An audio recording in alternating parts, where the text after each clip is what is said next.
A lot of the stuff that we've been covering in this chapter is starting to come together into a larger culmination. So we're going to spend some time to look more closely at equations of lines. If we start with an equation in slope-intercept form, it's really easy to graph by using the y-intercept as our starting point and then the slope in order to find the next point. So when we look at an equation in slope-intercept form, we can quickly, of course, identify the slope as 1/4 and our y-intercept as 0, -3. So that means we're going to start at our y-intercept of 0, -3. Then in order to get our next point, we have to consider what the slope means. So remember, slope is the rise over the run. So if we have a rise of 1 and a run of 4, that means we go up 1 unit, and then we go right 4 units.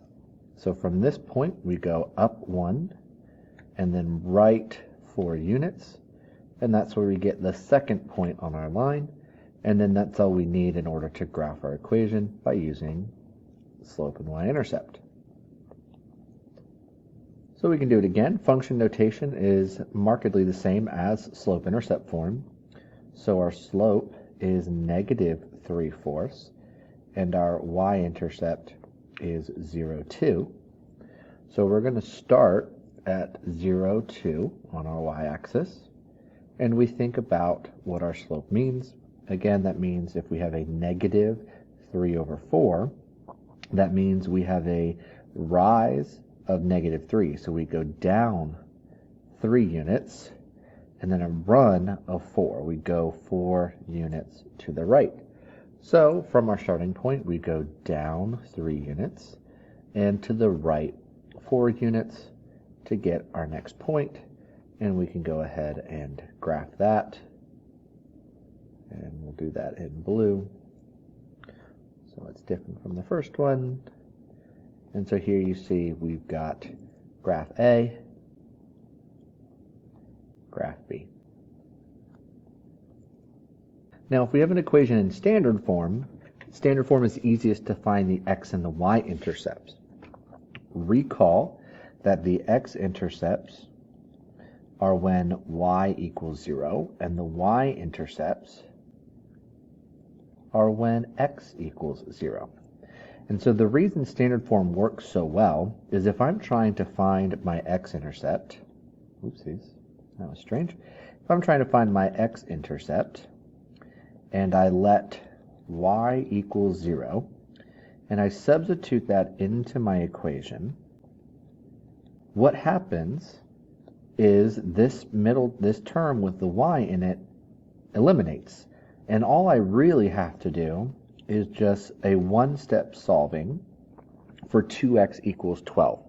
So I just take my constant and I divide it by the coefficient for x, and I get an x value of 6. So my ordered pair for the x-intercept is 6, 0. So if I want to go ahead and find the x-intercept, or the y-intercept, we let x equal 0. And the same thing's going to happen, but with the opposite term.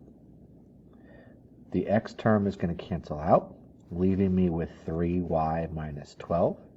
So then y equals 4, giving me a y-intercept of 0, 4. So we can go ahead and plot these points, 6, 0, and 0, 4. And we can connect our line.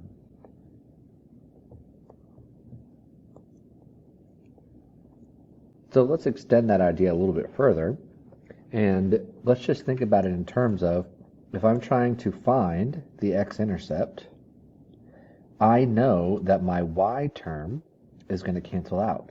So I just need to think about the rest of the equation, and since there's no leading coefficient, or the coefficient's 1 on x, I already have my x-intercept.